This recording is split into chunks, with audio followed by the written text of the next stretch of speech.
Of Chelsea and Gallery 100, Wynn Nichols. Wynn, welcome to the show. Thank you for having me. I'm very excited. Yeah, we're excited to hear about the new gallery exhibition. First, what is Gallery 100? Gallery 100 is located within Silver Maples, and Silver Maples is a nonprofit community, retirement community. So, as such, Gallery 100 is a nonprofit art gallery. And it was established in 2009. A resident who lived there, Glenn Paulson, was a retired architect and saw opportunity for an empty hallway to open up into gallery space. And we supported that by sort of building in some wall fixtures so we could hang art, put in some lighting. And from there, another resident, Lois De Leon, took over running the gallery, and she established all the relationships we have now with the art community, building up the 6 shows a year. And in 2021, I was able to come in, and she asked if I would help her with the gallery, and now I get to help run all the exhibits and things like that at Gallery 100. Cool. And now you're about to showcase the work of Craig Casi. Yes. And he might be familiar to some of our viewers because I think earlier this summer he had a piece or two with the Jackson Civic Art Association at Elshart Museum. Yes, he is a member of that art group.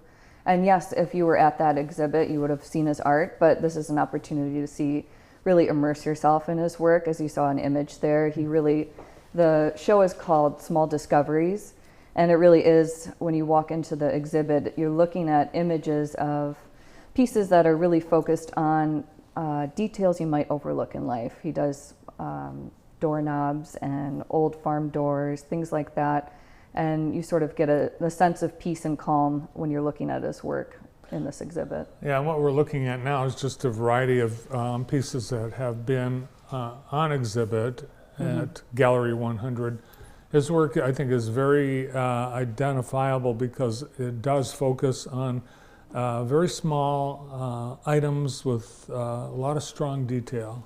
Yes, definitely. He's a realism artist, realistic acrylic painter. He's received many awards and accolades, been featured in artist magazines, and moving back to Michigan, he was in Colorado for 17 years and represented in the galleries there where he lived, but he's just looking to get his feet wet back in the art world here in Michigan, and we're excited to provide that opportunity for people. And like I said, it's so fun to have a solo exhibit in the gallery where you really get to experience the full scope of an artist's work.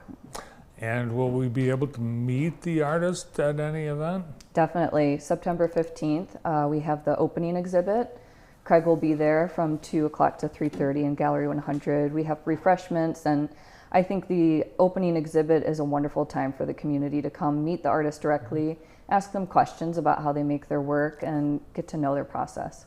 How long do you typically have the artwork on display from any particular exhibit? We do around 2 months, so this show will be up through October 30th before we change it to the final show for 2024. If someone comes to the reception, they get to meet the artist. Is there going to be anything for sale, any of his works? Definitely. Well, I love to tote being a nonprofit's gallery that all the proceeds from the sales go directly to the artist. So if you're buying a work of art, it's nice to know that it's going right to Craig and supporting his art.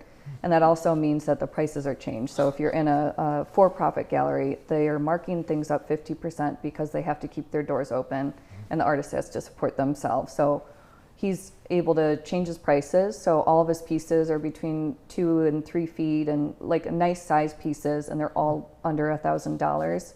And for the quality of his work, it's just a unique opportunity if you're an art lover and looking for something special for your walls. So yes, most everything is for sale. Of course, there's always some pieces the artists love and aren't ready to get rid of on their home because it means something to them. But yes, we definitely want to support the art. Yeah, you can buy the art, but don't take it home the night of. Yeah, well, with Craig's work, he would probably replace it in a second. He's prolific, so yeah, every show's different. Cool. With the number of residents that you have at Silver Maples, I would bet that there are some artists that live there, do they ever get to exhibit any of their own work in Gallery 100? In the history of Gallery 100, yes. When Lois was running it, we do once a year typically. If people were interested in showing their art, we would do a show specifically of our residents' art. Now if we feel like the resident has established themselves in the art community before moving to Silver Maples, we'll continue their art journey and represent them in the show. And definitely, there are other ways. We have a Harvest Art Market, and it's every year. So this year it's October 5th.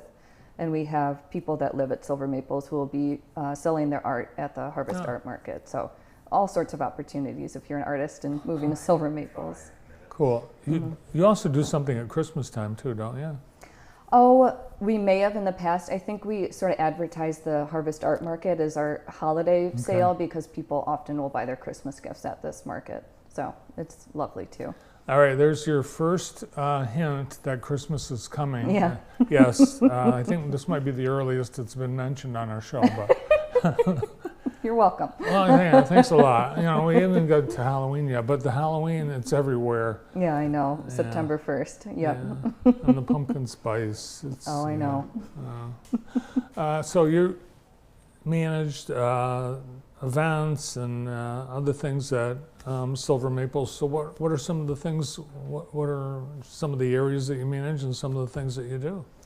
Yeah, I'm the Life Enrichment Director, so I get to oversee all programming at Silver Maples for independent and assisted living. I also have an assistant who helps facilitate. We do a lot of concerts. Last month we had our fundraising concert for our Kaleidoscope concert series, which is funded through community donations. And that's lovely because it supports the seniors in the community. It's free concerts to all seniors that live in the Chelsea community and beyond. We get people from Grass Lake coming and Manchester. So just high quality musicians, and we'll do that every month. We have a new lecture series we'll be starting this fall where we're getting wonderful professors from U of M and all over the Southeast Michigan who will come and do lectures for our residents and the community. So those are some of the highlights, but I mean, I get to teach exercise almost every day. You're the exercise teacher. I am the exercise teacher too. So it's a job where you get to do a little bit of everything, which is really fun. And yeah, we go on outings. We went to Saugatuck this year for overnight, a couple nights, and visited the west coast of Michigan and all sorts of museums. We love coming to Jackson. The murals here are beautiful, and you have great museums here too. Nice. So what types of exercises do you lead your residents in? We do 3 days a week. It's a seated and standing exercise class using weights and exercise bands. I wouldn't say it's like enhanced fitness because that's licensed, but you could compare it to like an enhanced fitness class. And twice a week we do like a stretch and strengthen. I'm a Pilates instructor as well, so I sort of bring my Pilates background into teaching at Silver Maples. Yeah, I was going to guess you were going to say Pilates or yoga. I figured at least one of them would be involved. Yes, we're hoping to get a yoga class soon, working with community teachers. How many residents do you have at Silver Maples? We have over 200 people that live there. Wow. Yeah, it's a nice community. Yeah. Perfect size. I can still know all their names, and anything beyond that, I don't think so. All right, well, let's remind everyone once again the reception day, and then can people come other than the reception day? Yes, definitely. So September 15th is a Sunday afternoon, 2 to 3:30 is our reception where you can meet Craig, have refreshments, buy art, look at art. And the gallery hours, we are open Saturday and Sunday, 10 a.m. to 3 p.m., and then Monday through Friday, 10 a.m. to 5 p.m. And you can grab some food in our cafe. We've got a lovely cafe that's open from 10 a.m. to 2:30 in our building as well. So it can be a little event if you want it to be. Nice. Yeah. All right. Well, I hope to get over there and check it out myself. I hope you do. Yeah. Yeah. Well, thanks for coming in, and it was nice to meet you, Wynn. So nice to meet you. Thank you for having me. You bet. Wynn Nichols is from Gallery 100 and Silver Maples of Chelsea.